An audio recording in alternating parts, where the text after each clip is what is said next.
أنا عندي سؤال. مين في حياته البني آدم اللي الحركي، اللي بيعرف يتصرف، اللي حتى لو معهوش بتلاقيه سند؟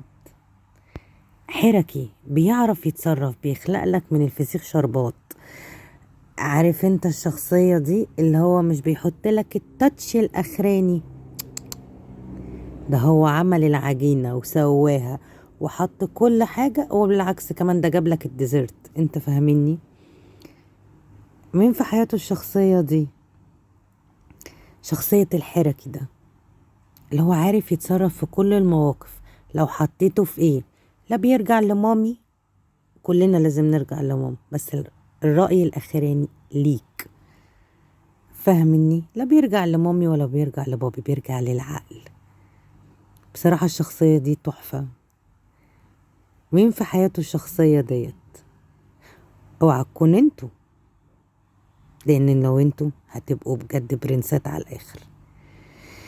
وقوليلي بتتعاملوا معاها ازاي، والإجابة عندكم.